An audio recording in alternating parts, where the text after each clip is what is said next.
Welcome back to What Do You Know with Nick and Devin. I'm Nick. And last time I checked, I'm Devin. Weren't you changing your name sometime soon? Legal documents still going through. We'll get there. Devin, how are you?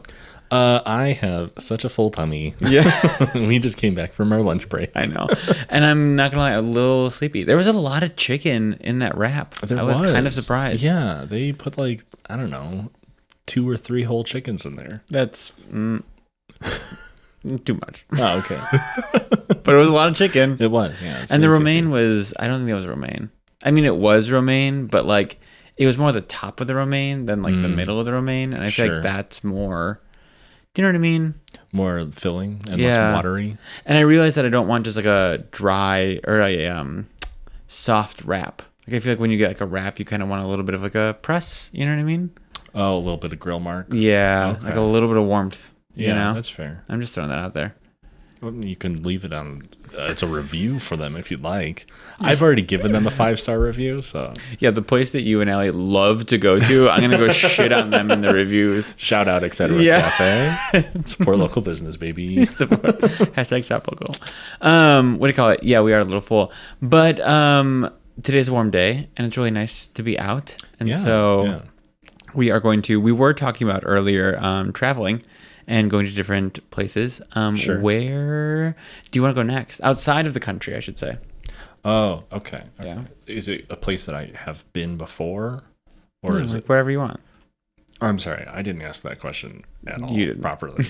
Like, if I've been there, can I go back? Yeah. Oh, okay. Wherever you want to go. Okay. Mm-hmm. But no, we're dumb. No, we're dumb? Wow. Where is dumb, Nick? Where in the world is dumb?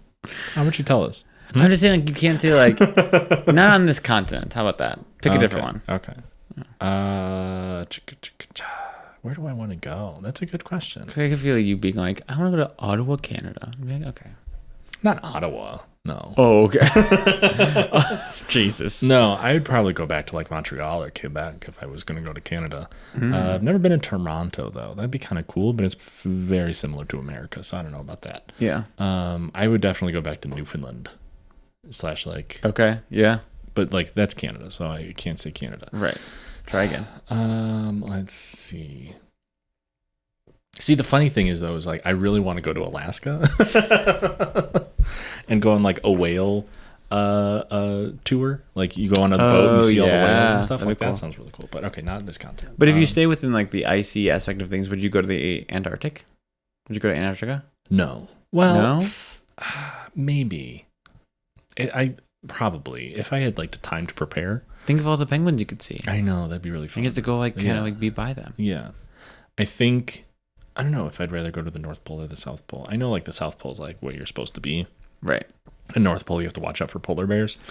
But but you kind of want to have to watch out for polar bears? Yeah. Okay, so not this continent. This is a hard question for you. It is, because I don't think about it that much. I've been actually wanting to go.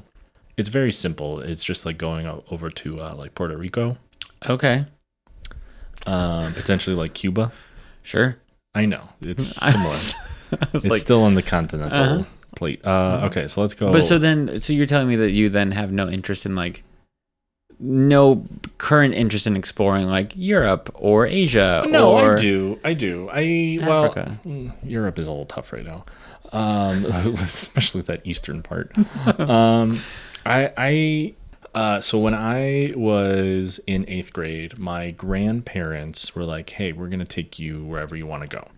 This tradition started out with my sister. She was doing so well in her French class. My grandparents were like, "Hey, let's take you to France. Very cool. You'll work on your French there." Yeah. So they go to France. My brother, he gets the same treatment. Very nice, my grandparents. My grandma was a travel agent, so she was able to like get all these great deals. That's awesome. And so they took Garrett to, he went to England and Scotland. That's cool. And so like he got to see Stonehenge and Edinburgh and whatnot. Yep. And he was also taking French, but like didn't matter. They're like, no, we've been there. Right. Uh-huh. I actually wanted to go to I couldn't remember. I don't remember if I either said Australia or New Zealand. I think I said New Zealand. Nice. But because this was after Lord of the Rings came out, You wanted to see Hobbiton. Let's go! I want to walk to Mordor because you can't simply walk into it. Right. So my grandparents were like, "That's a really long flight for us. We're a little older now. We can't make it. But hey, we'll do something one better for you." And so I was actually very fortunate enough for them to take me on a Mediterranean cruise. Oh, spicy. Yeah. So we wound up flying to Genoa, Italy. Okay. Stayed a night there in a really old, fancy hotel. I don't know if it was like actually fancy, but it was definitely old. And I think that's just the standard for Italy, especially northern Italy. Yeah. And then so we stay at a hotel there. And then we get on a cruise, and from there we go to Naples. Mm-hmm. And then, I don't remember the city in Sicily, but we go to Sicily. Okay. And then we go to Tunis, Tunisia, Africa. Oh. Day at sea, then go to Barcelona. Perfect. Spain. And then, a southern French town on the coast. Nice. It starts with an M. Marseille? Yes, Marseille. And then back to Italy. That's great. Yeah, it was phenomenal. What a trip. And like you ate dinner at the same time with the same group of people every day. And so like we were eating dinner with this Russian family and this English family. And like we were all just chit-chatting. I tried lobster for the first time, didn't like it, still don't. So yeah, that's that. That's a cool travel story. I guess to answer your question, probably Australia or New Zealand, since I was not denied that, but like you were postponed. Yeah, postponed is much better. Yeah. Just because like my grandparents were older. So I think since I was postponed on my journey to Down Under, I'd probably go there. That's a good Australian accent. Thank you. Yeah. Because I went to I'm really going on a long tangent now. Sorry about this. I appreciate it.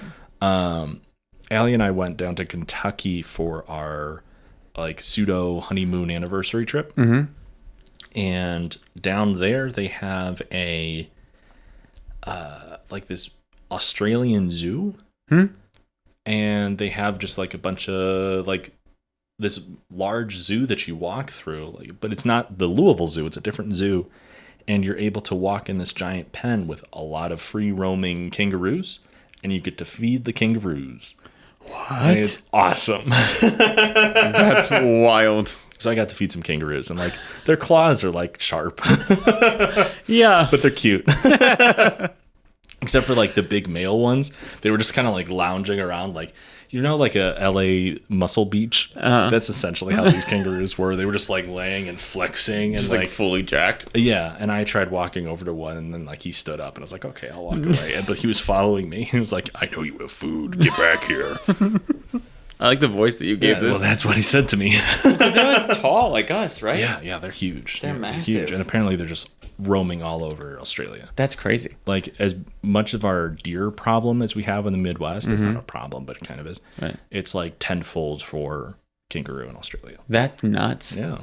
Well, speaking of Australia, yeah. What do you know about? Yeah. Thanks. What do you know about the Great Emu War? Whoa. Great Emu War. I don't think I know much. I believe they lost, the Australians, not the emus. I believe the emus got a W. And through this win, they're able to be in advertisements like the Limu Emu. Yes, contractually they're and this brings us to our sponsor, Liberty Mutual. Limu Emu. Yeah. Limu Emu. Okay. So I don't know much else about beyond that. Amazing. Yeah. We're gonna dive into the Great Emu War today. Love it. We are gonna the Great Emu War. Correct. Or is that you're adding on the great? I think it's both. Okay. We're gonna talk a little bit about the war, of course, but also emus themselves, and like how all of this kind of happened, and we'll get into like some contextual things, and then kind of go into the aftermath. Sure. And because emus are kind of scary, they're dinosaurs, massive. Yeah. And they're like frightening. In that kangaroo zoo, there were also some emus walking around, and I pet one, and I saw their dinosaur claws down on the floor, and I was like, "Oh, that's massive!" Like there was this like it would put a giant imprint on my chest if it decided to like step on me. Claw the shit out of your chest. That too. Yeah. So both. Yeah. Okay, let's get into it. Please. You ready? So the Great Emu War the Great Emu War lasted between November 2nd to December 10th, 1932 in Western Australia, and it was quote a nuisance wildlife management military operation. Say that one more time. Quote a nuisance wildlife management military operation. Wild. So I know Australia had problems with rabbits. Is this before or after the rabbit extermination? I actually don't know about the rabbit extermination. Oh, maybe that's another episode. When did that happen? We don't know. I don't know. But I just know that like someone brought over rabbits and they did what rabbits do, and there were just so many rabbits. The way that this goes down, it makes me feel as if the rabbit situation happened post this event, because this was 1932. I feel like maybe the rabbits were later. I don't know. Yeah, I remember like black and white photos of the rabbits, but that's all I got. Oh, so then maybe not. I don't know. You'd think they've learned their lesson, but maybe. Surprise. Well, they lost the Emu War. Anyway, go ahead. Exactly. So after World War I, a large number of discharged soldiers who had served in the war were given land by the Australian government. Well, they were given the opportunity to land by the Australian government, hopeful to take up farming in agriculturally marginal areas. So by 1929, the Great Depression was onset, and the Australian government encouraged these farmers to increase their wheat crops. The government even offered subsidies, which of course they ended up failing to deliver on. Although this encouragement and subsidies were expressed, the price of wheat continued to fall, and as the harvest approached, farmers threatened to not deliver their wheat. Oh. During this tumultuous time, it was only intensified more by the arrival of about 20,000 emus. Where did they come from? They're just native to the land. Yeah, but you said the arrival of 20,000 emu? Just like they came up on the scene. They just walked up. Like they entered the conflict. Okay. Yeah, not like they arrived in Australia. Yeah, right. No. So I was like, wait, emus are native. It wasn't like they were airdropped into Australia. Paratrooper emus. Yeah, exactly. That'd be so good. Could you imagine the fright of that? Oh my god. Right. So it's a little clip of what happened. Yeah. Okay. So let's actually talk about what the emu is. Please. So sorry for those of you not watching. The way that I'm sitting right now feels very formal, very studious. Yeah, I'm so sorry. Let's talk about the emu. Let's get into what an emu is. Correct. And what makes an emu moo. They don't move. Shit. So they are a flightless bird endemic to Australia. Right. Ooh, endemic. Nice. Good word. Thank you. A least concerned species due to the amount in the wild. So they're like, we couldn't give a shit what happens to these emus. There are so many. They're so far from being endangered. Correct. They are the least concerned. Right. Correct. Here, it's the largest native bird and second tallest living bird after the ostrich. That makes sense. Yeah. Checks out. They can reach up to 6'3" in height, which is taller than me. Yeah, and same. Frightening. All right. They are bipedal runners and can travel at a sprint of up to 30 miles an hour. That's fast. Yeah. So when you're in your car later and you're driving down your side street going 30 because the speed limit's 25, imagine that's an emu charging you. Just an emu keeping pace with you. Correct. Yeah. Horrifying. Mowing kids down. Just mowing left and right. They are omnivorous and forage on plants and insects. They can also go weeks without eating. Really? Isn't that crazy? That is crazy. They even sometimes eat small stones to aid in grinding up and the digestion of plant material. That makes sense to me because dinosaurs used to do that. Really? Like the long necks would do that. It's at least what I remember from like books that I read when I was a kid and stuff like that. A bronchiosaurus? Yeah, and others would eat. There were more than one long neck dinosaur. Yeah, sorry. Damn. And I don't remember. My place really quick. Thank you. Shut up about dinosaurs. I don't remember if other herbivores would eat the stone thing or not, but I do remember that the long necks would. It's interesting that it's interesting that you're an omnivore, but or like an herbivore, and like you need help digesting what you can eat. Yeah. Well, it's a lot of fiber, a lot of roughage. Fair. Okay. They're like, we're blocked out. Right. So they also drink infrequently, so they don't need like constant water source. Huh. Well, I guess it's so dry in Australia. Right, they're just kind of used to it. Let's take it back to your flamingo episode where they're bathing in acid, basically. Jesus. I guess we can't be too shocked here. Right, fair. They have 3 toes on each foot, and because of their sharpness, emus use their feet during battle and often kick their opponents, which is what you talked about. Like that like big-ass claw in the middle. It's a foot. It's a fearsome foot. It's at least 6 inches long. It's average.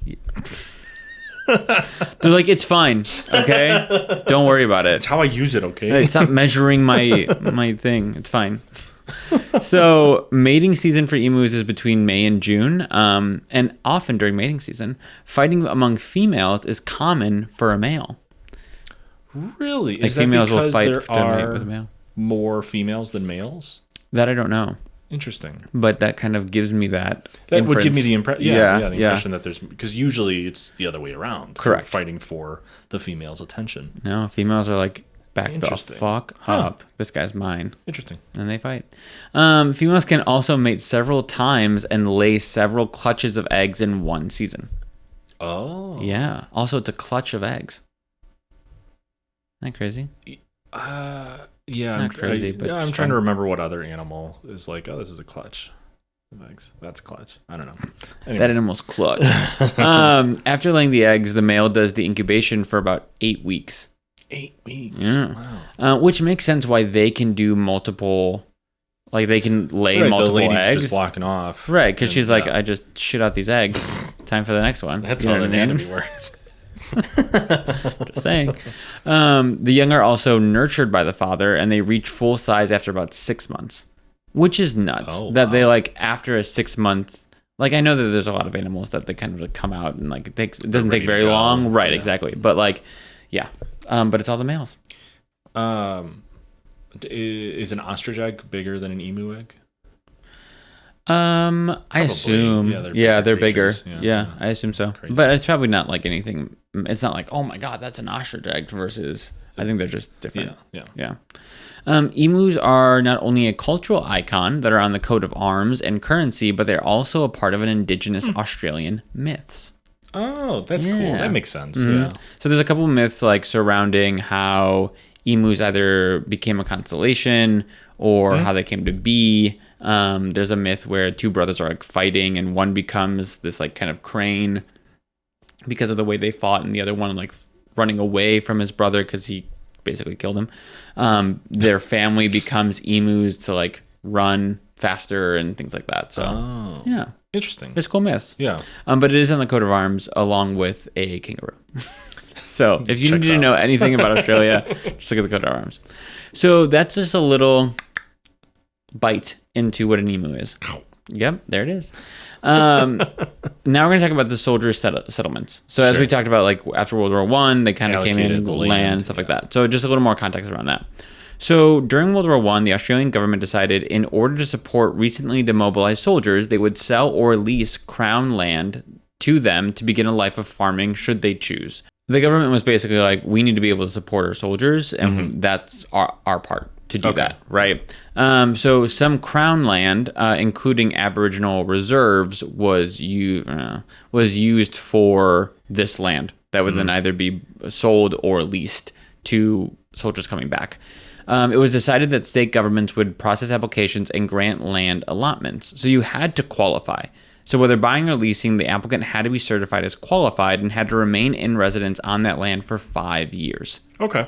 So this time requirement was to hopefully populate these remote rural areas and increase infrastructure in the area, right? Because a lot of times this is like rural Australia. This is not like right outside Sydney or right outside Melbourne or whatever, right? This is like Beach. No.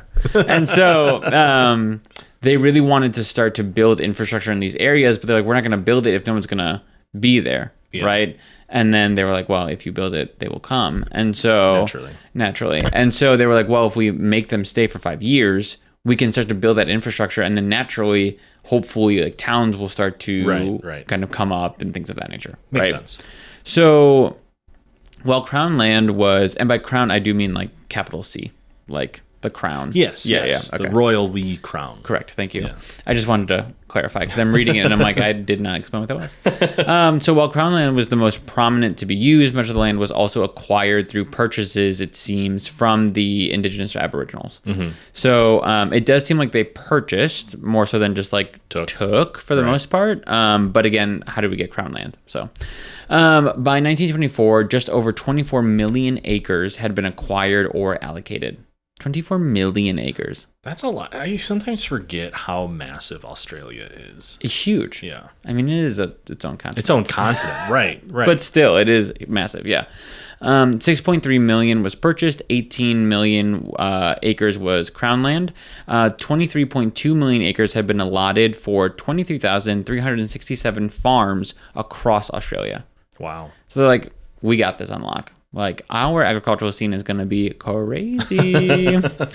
And so the government, of course, wanted to give back and recognize their own soldiers, but they also hoped that this scheme would attract other allied troops that may want a new life. So they're like, well, we'll give this to, of course, our own soldiers coming back, but if there's other like Americans or Europeans that want to come over and like start a new life in Australia, like this is an opportunity for them to be able to do that and have like a stable life to do that, right? So nurses and female relatives of deceased soldiers were also able to apply. Oh, okay. Which is kind of cool. Yeah. But, of course, even if women did take on land, they were often given little chance to succeed. Oh. So an example is... right. Exactly. Are we surprised? No. No. They were like, look, you can have this carrot. Yeah. And then... it's rotten inside. Right. Surprise. So Annie Smith was a returned nurse who began a dairy farm in Thorpedale near Moe, which is like eastern Victoria. Sure. I was like, you know where Moe is. She would often trade nursing advice for one-off jobs around the farm, especially those more physically difficult, especially since the plot of land she was given had no water. Oh. So she didn't have a water source in the land. She's doing a dairy farm. She's like, I can't do all of these things on my own. I'll trade some nursing tips and advice and things for people to do stuff around my... Sure. Totally makes sense, right? You're making it work, right? So the Closer Settlement Board repeatedly criticized her for, quote, hiring laborers and, of course, disregarded the no water aspect. So like, well, it's your land. Like, you should be able to farm it. You should be able to do all this by yourself. Like, why are you hiring laborers? But she's like... to get the work done.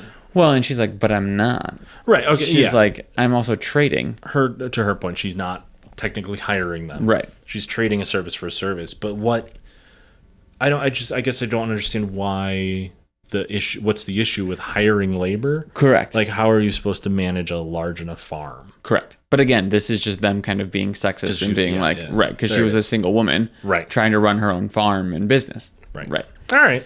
So. Welcome to 1926. So by 1926, Smith vacated the lot with no war pension left and a pile of debt. Oh. Because like she just wasn't being like supported. Yeah. And they were just constantly criticizing her, and that could have been in the form of a variety of different tactics, and she was like, fuck this. Right. So she left. Which the board naturally took as a win of their assumption that her status as a single woman has rendered her unequal to the task. However, the two subsequent male owners of the property also failed to make the land profitable. There it is. Yep. There's no fucking water. Right, there's no water. Like, what are you talking about? Wild. So, once soldiers were successful at gaining a lot of land, they had their opportunity to farm in wool, dairy, cattle, pigs, fruit, fodder, and grain. So you kind of got to pick where you wanted to, or what you wanted to farm, but that also was kind of by locale as well. So different areas of the country often played into different types of farming, such as Western Australia having the wheat belt, which is kind of like what we talked about earlier, right? So while some were quite successful at their new farming adventure, others were not as fortunate. Some farmers were unable to cope with the climate variances of Australia, as well as the inability to increase stock or quality of life due to the lack of capital. So they didn't have enough money to like buy more stock or buy or hire help or whatever it might be. Right. They were just like stuck doing farming work that didn't always pay off. Yeah. And it's got to be wild for any of like the Americans or Europeans that came over to Australia and have their seasons all turned topsy-turvy. Yeah. Because for the people who don't know, the Southern Hemisphere experiences their seasons differently than the Northern Hemisphere, where when it's summer for us, it's winter for them. So it's like in July, it's cold as fuck. Right. Which is, to be able to like acclimate to that right away would probably be take a minute. Yeah.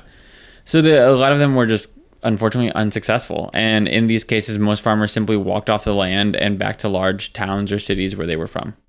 They were like, fuck that. Like, I appreciate it, but also like, this is not worth it. I wonder how many abandoned farmsteads are still hanging out in Australia. Oh, just like chilling out? Yeah, that's fair. There are a couple of like, I forgot the name of the town, but there's a couple of just like towns that kind of set up around these farms that are just now abandoned. They're like ghost towns. Crazy. Just because, I mean, one, the climate change in general, but two, just because they were like, we're not going to make this work. Right. Yeah. Right. This farm is failing. Especially the emus, you know what I mean? So I don't know yet. I don't know what you mean. Not yet. Although Aboriginal Australians fought alongside other Australian troops in the World Wars, only a very small number of their applications were successful, including 2 in Victoria and 1 in New South Wales. Boo. Correct. But I would be remiss if I didn't mention that. So that's a little context on the settlement. So we talked about emus. We know what an emu is. We talked about the settlers. We know what a farm is. Correct. All right. So now let's talk about the war. Perfect. So it begins with the fact that emus regularly migrate after their breeding season, heading to the coast from the inland regions. So they breed inland and then they kind of migrate to the coast. Interesting. Okay. So like just imagine a flock of emus just running across the plains. Just like a drop of water in a bucket, they ripple out across Australia. Truly. And so with the newly cleared land and additional water supplies for livestock of Western Australian farmers, the emus loved the cultivated land and saw it as a good habitat.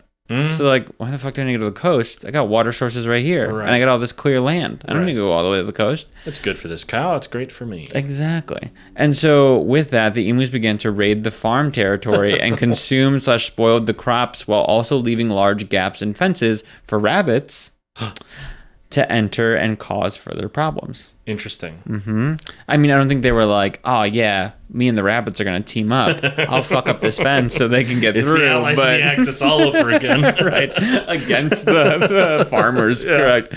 So the farmers immediately relayed their concerns about the emus. And a small group of them met with the Minister of Defense, who was Sir George Pierce. And he looks like Nigel Thornberry. Smashing. Like, you look at his picture and you just 100% like, I want to kind of actually show you his picture. Hold on. Tell me that man would not say. Absolutely. His favorite word is smashing. 1,000%. Especially if he's about to go into battle with emus. Absolutely. So the soldier settlers wanted to use machine guns because they saw the because they saw the effectiveness on the battlefield during the war. Now, oh my God. Okay, yeah. I do want to say, I don't think it was fully like I don't think it was like just like scattering ammunition across like it wasn't that we a think of, right? Yeah. But it is kind of like an automatic. Yeah, no, they had like full on like big ass machine guns, right? But the ones that we'll talk about aren't like fully standing behind, like like these are a little bit like these are more portable, but yeah. So do you think like if this happened after like Korea and Nam, they'd be like, hey, we saw how effective Agent Orange was. Let's use it on the emus. Like the same logic. I think we just drop a couple of things of mustard gas over here. Yeah, we'll be fine.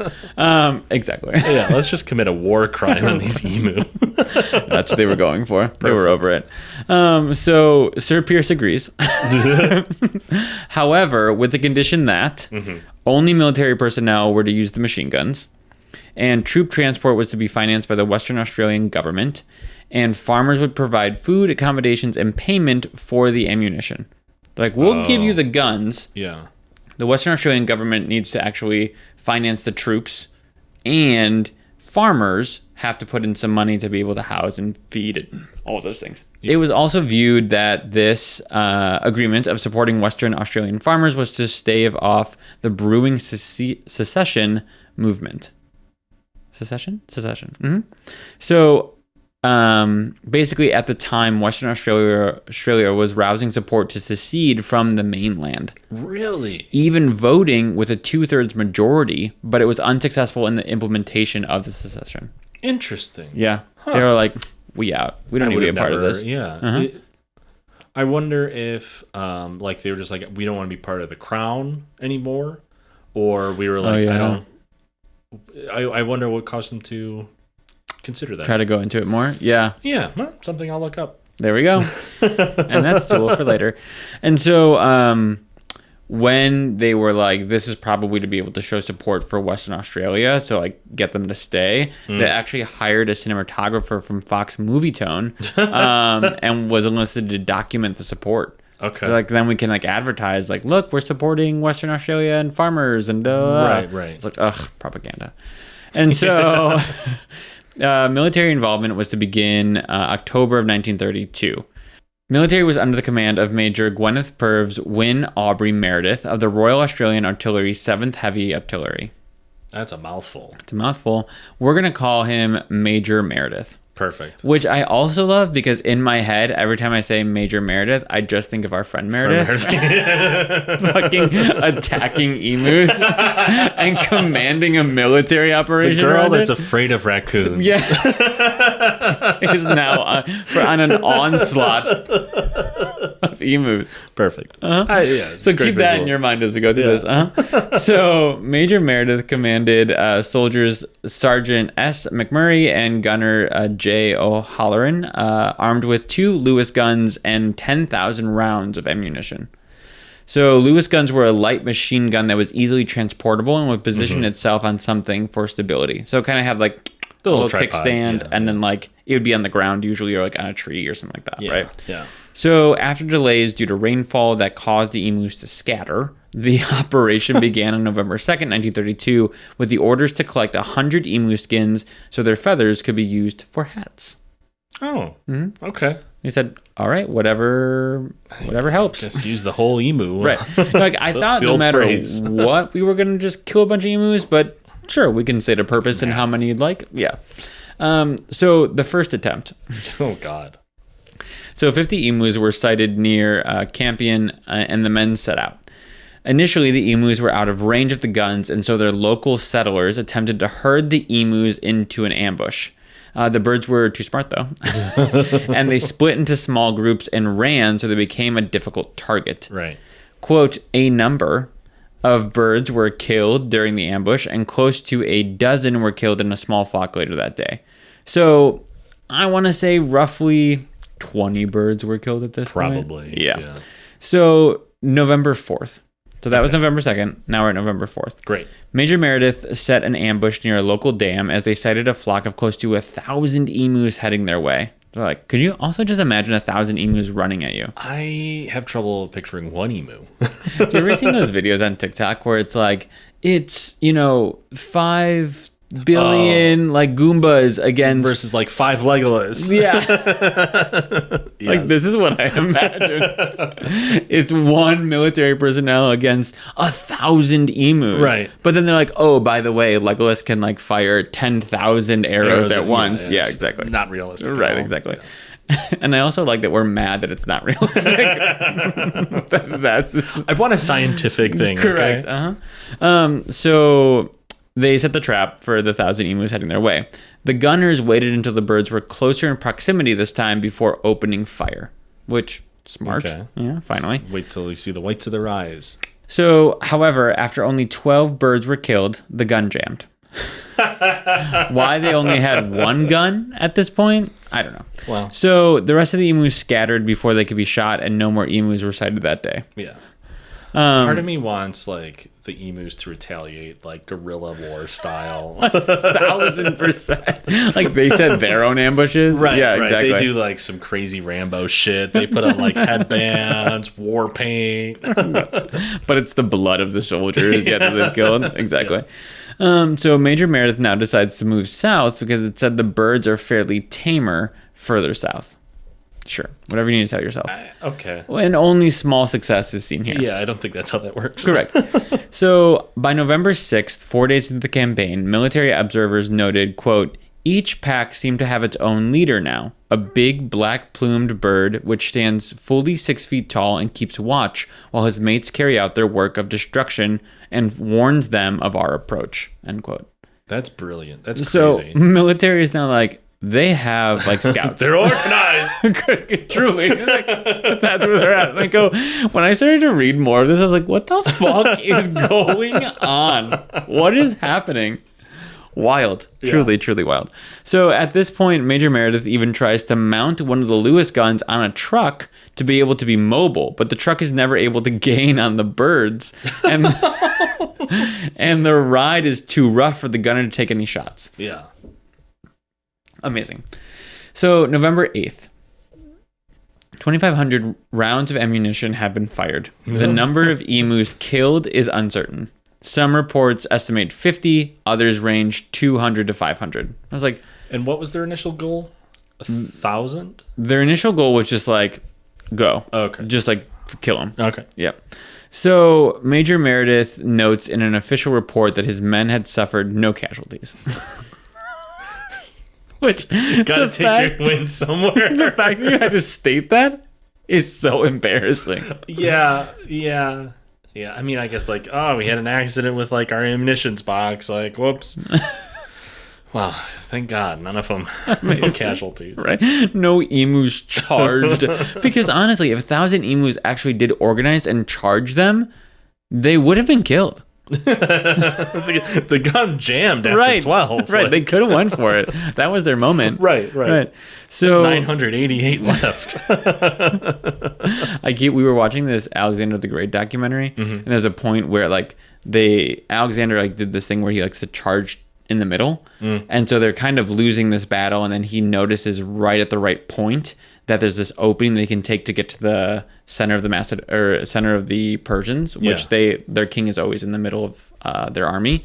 And so he like calls all of them because like just in that split second he's able to divert and like go after them. And that's what I imagine the emus could have done. They could have been like, it jammed, go. But it's just bark. Right. Just an alarm. Yeah. Oh, amazing. So Sir George Pierce withdraws his troops after a discussion in the Australian House of Representatives, and negative media coverage and only a few emus killed also aided in the fact that they needed to withdraw troops. Which, imagine having to defend your military operation to the Australian House of Representatives and be like, we're losing to a bunch of birds. There's about maybe 300 at this point. Yeah. So that's the first attempt. Oh, okay. The second attempt. After the withdrawal, the emu crop attacks of course continued and farmers begged for support. Hot weather and drought brought even more emus invading farms. Because now, like, yes, we can go like pretty long without having water, but also I'm not going to go all the way to the coast. Now more of us need water. It's a whole thing. If it's available. If it's available, right. So James Mitchell, the Premier of Western Australia, lent his strong support in the renewal of military assistance. At the same time, Base Commander issued a report stating that 300 emus had been killed in the first operation. So we have a report that says 300. That's what we'll go with. Not bad. And James Mitchell, the Premier, is like the head of Western Australia, right? For the state. And so with the report and the Premier's support, the Minister of Defense approves a resumption of military efforts on November 12th. because they're like, again, we don't want them seceding. And so, like, I guess we'll try again. Like, right, and it was 300. Like, that is a decent amount. So, like, they're going to give it another shot, right? So he defended his decision to the Senate, and it was passed. The military again agreed to lend the guns, but the Western Australian government had to provide the necessary people. Okay. Major Meredith is again placed in the field because he's the only one with thorough machine gunner experience in the state. Yeah. So the operation. Military operations began on the 13th, and within the first 2 days, approximately 40 emus were killed. Best one they've had so far. Okay. While the third day was less successful, by December 2nd, the operation was killing approximately 100 emus per week. Oh, wow. Yeah. On December 10th, Major Meredith is recalled, and his report claims 986 confirmed kills. Any casualties? None. Oh, thank God. Thank God. Our boys came back home safe. Made it out of there alive. 9,860 rounds of ammunition were used, which is about 10 rounds per kill. He also claimed about 2,500 wounded birds died from their injuries. So he's like, we have about 1,000 confirmed kills, but an additional 2,500 were injured, which they probably died. Correct. Yeah. And that was the second operation. And that was it. And then they were like, okay, we're done. We reduced the population. Right. Enough. We 3,000, I guess. But I'm like, initially you said 20,000 emus, and you got close to about 3,000 killed over about a month span. Like, there's still 17,000 emus, but maybe they were just kind of like spread out. I think it was like who was kind of utilizing the farmers' land. It was like so clumped and so concentrated of an emu population. Correct. But like my thing is like, not that I'm here for killing senselessly thousands of emus, but my thing is like, if the females could lay several clutches in one season, correct. Isn't their population just going to bounce right back? Correct. Okay. Mm-hmm. So the aftermath. Oh, here we go. While these two Better attempts... fences. Truly. So while these two attempts may have been successful, the farmers in the region again requested military support in 1934, 1943, and 1948, but were turned down by the government. However, the government enacted a bounty system and that proved to be effective. Okay. Yeah. So you just have your local yokel hunters going out. Correct. Killing emus. Yeah. Eventually, farmers installed exclusion barrier fencing to keep the emus and other animals out of the agricultural areas. There you go. How easy that might have been to do. Mm-hmm. Yeah. And then culturally, in 2019, a musical adaptation of the story was workshopped in Melbourne. No, what? In 2023, The Emu War, an action comedy film, premiered at Monster Fest. 2024, an action comedy written by John Cleese, Rob Schneider, and Jim Jeffries is aiming to begin production. That's a trio I did not expect. Rob Schneider in there really threw me for a loop. 1,000%. And also, is it Cleese or Cleese? I think Cleese. I think it's Cleese, right? Yeah. So John Cleese, if you see him now, looks nothing like he used to. Really? Just because he got older. Right. But I saw a picture. It was like John Cleese, 2023. I was like, who is that? Yeah. And then I was like, oh, shit. Because, he's like tall and like has like that really like accentuated neck and like all of that. Not anymore. And so anyway, they're hoping to make an action comedy about the Great Emu War. Okay. Which sounds hysterical. Yes. I'm just always so hesitant about Rob Schneider. Rob Schneider in the Great Emu War. I'm hoping that he's only writing it with them and not starring in. Yeah, unless he's an emu. And then that would be, or he's like the voice is an emu. Like Kangaroo Jack. Yes. Exactly like Kangaroo Jack. Let's bring that out of our memory reservoir. Horrifying. I said hip hop, hippity hop, hip hop. Anyway, go watch Kangaroo Jack. At least that was on brand with the emus in Australia. So True. Thank you for that. Yeah, no problem. But that's the Great Emu War. Hey, That's all I have for you. no casualties. They'll take a W. God save the Queen. That's the only reason they take the win. It's because none of their people were killed. Could you imagine the embarrassment if one of them died? Yeah. Jesus. So I guess it's not... going back to what I said about what I know about the Great Emu War, now with what I do know, I wouldn't call it an L. I mean, their mission wasn't to like make the emu extinct. Sure. It wasn't super successful, but like no casualties. They killed some emu. Mission accomplished. The farmers got new fences. To them, Mission accomplished. big win. To the emus, they're plotting for generations their revenge. Yeah. In 2024, we're going to see an emu revolt. Exactly. Yeah. I could see it. Yeah. Yeah. Amazing. That's all I have for you. Hey, it's a great story. Thanks. Keeping it light. Yeah. Keeping it fun. Shout out to our friend Meredith for fighting in the Great Emu War. Exactly. Check out her stuff. Dazzling Daffodil. Yes. _ designs. Correct. Hell yeah. Yeah, she's awesome. If you want a tattoo of the Great Emu War, Oh yes. I think that needs to be our matching tattoos for the podcast. Nothing related to the podcast. It's We just get an actually- emu. It's actually us as emus with the soup can to our ears. She can design that. Yeah, that's fine. She's amazing. What do you call it? Well, thanks, Evan. Thanks for sticking around. Everyone, thank you for subscribing. Thank you for following. Make sure you follow us on all forms of social media, WDYK _podcast, and we'll catch you next week. Yeah. Thanks for our second bird episode. Yeah, baby. Love our birds. I knew you love your birds. All right, goodbye. Okay. Bye.